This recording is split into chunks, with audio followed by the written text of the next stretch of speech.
Hello friends, నేను మీ doctor Shruti, consultant, fertility expert, 49 hospitals, LB Nagar branch. IUI procedure పైన చాలా మందికి చిన్న చిన్న డౌట్స్ ఉంటాయి. అంటే ఐయుఐ జరిగిన తర్వాత వెంటనే లేవచ్చా, తర్వాత మా శాంపిల్ చాలాసేపు అయిందండి ప్రాసెస్ చేసి ఇంకా లోపల వేయట్లేదు, శాంపిల్ ఏమైనా పాడవుతుందా, ఇలాంటి డౌట్స్ ఉంటాయన్నమాట. ఈ చిన్న చిన్న ఫైన్ ట్యూనింగ్స్ మనం ఐయుఐ ప్రొసీజర్లో ఎక్కడ చేసుకోవచ్చో దాని గురించి మాట్లాడదామండి. So first thing, IUI is a technique where we inject the semen sample. భర్త యొక్క స్పామ్ శాంపిల్ ని మనం గర్భసంచిలో వేసే ప్రొసీజర్ ని ఐయుఐ అంటారు. సో ఐయుఐ టెక్నిక్ లో మనం ఓన్లీ యాక్టివ్ స్పామ్స్, ఏవైతే మంచిగా యాక్టివ్ గా కదులుతాయో, చాలా ఫాస్ట్ గా మూవ్ అవుతాయో, వీటిని మాత్రం తీసి లోపల వేస్తాం అన్నమాట. దీనివల్ల మంచి స్పామ్స్ ఎగ్ దగ్గరికి వెళ్తాయి, అలా ఫర్టిలైజేషన్ రేట్స్, ప్రెగ్నెన్సీ రేట్స్ కూడా ఇంప్రూవ్ అవ్వచ్చు. So this is the basic principle behind IUI. So ఇది చేసేటప్పుడు ఐయుఐ లో ఫస్ట్ మనం చూసుకోవాల్సింది ఏంటంటే మీ ఎగ్ విడుదలైందా లేదా ఒకటి కన్ఫర్మ్ చేసుకోవాలండి. సో స్కానింగ్ ద్వారా మీ డాక్టర్, మీ గైనకాలజిస్ట్, ఫర్టిలిటీ ఎక్స్పర్ట్ ఎవరైనా సరే మీకు ఎగ్ రిలీజ్ అయిందా అని కన్ఫర్మ్ చేసుకొని ఐయుఐ చేస్తే సక్సెస్ రేట్స్ బాగుంటాయి. అండ్ ఐయుఐ చేసేటప్పుడు కూడా డాక్టర్ అండర్ విజన్, అంటే కరెక్ట్ గా మీ గర్భసంచిలోనే వేస్తున్నారా. కొంతమంది వితౌట్ స్కాన్ చేస్తారు, అంటే ఎక్స్పర్టీస్, అంటే వాళ్ళకి చాలా ఎక్స్పీరియన్స్ ఉన్న వాళ్ళు వితౌట్ స్కాన్ చేసినా పర్వాలేదు. బట్ మన సెంటర్లో మనం స్కాన్ ద్వారా చేసి కరెక్ట్ గా మనం శాంపిల్ ని డిపాజిట్ చేస్తున్నామా ఇది చెక్ చేస్తాం. అండ్ శాంపిల్ విడుదల చేసేటప్పుడు కూడా చాలా మంది ఫాస్ట్ గా పుష్ చేస్తారండి. దీనివల్ల ఏమైతుంది, సెమెన్ శాంపిల్ లోపలికి వెళ్ళిందంతా కూడా యూట్రస్ ఇరిటేట్ అయ్యి కాంట్రాక్ట్ చేస్తే మొత్తం స్పర్మ్ శాంపిల్ బయటకు వచ్చేస్తుంది. So this semen sample should be pushed slowly, చాలా స్లోగా పుష్ చేయాలి sperm sample. Over 15 to 20 seconds టైంలో మెల్లిగా పుష్ చేస్తూ రావాలి, అప్పుడు మెల్లిగా స్పర్మ్ అబ్జర్వ్ అయిపోతుంది అనమాట. ఇది ఒక టెక్నిక్. అండ్ క్లీనింగ్ చేసేటప్పుడు, వెజైనల్ ఏరియా క్లీన్ చేసేటప్పుడు సెలైన్ మాత్రమే యూస్ చేయాలి. ఎలాంటి యాంటీసెప్టిక్ సొల్యూషన్స్ కానీ మీరు బాగా హెవీ డిటర్జెంట్స్తో వాష్ చేసుకోవడం అట్లా చేయొద్దు. Because these are all spermicidal, అంటే స్పర్మ్ ని చంపగలిగే కెపాసిటీ ఉంటుంది వీటికి.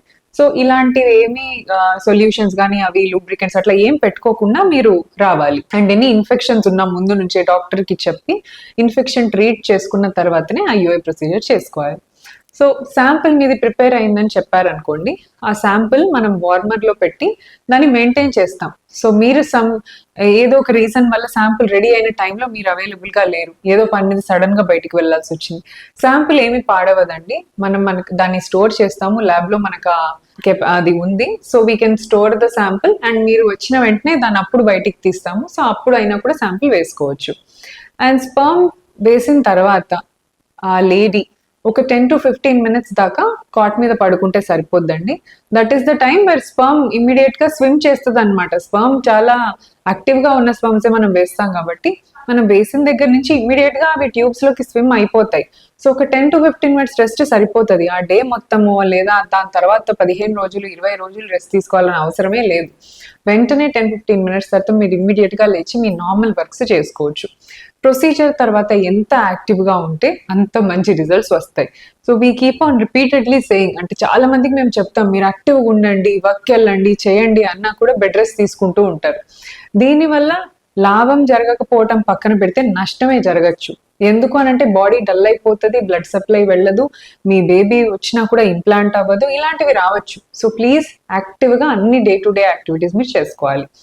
సో ఇంకోటి ఏంటంటే ఎగ్స్, ఫర్ ఎగ్జాంపుల్ మీకు ఒకటి కంటే 2-3 ఎగ్స్ పెరిగాయి అనుకోండి, 3 ఎగ్స్ కూడా రిలీజ్ టైం సేమ్ ఉండకపోవచ్చు. ఒకటి ఈ రోజు రిలీజ్ కావచ్చు, ఒకటి రేపు రిలీజ్ కావచ్చు. సో ఇలాంటి వాళ్ళకి డబుల్ ఐయుఐ అనే టెక్నిక్ కూడా ఉంటుంది అనమాట.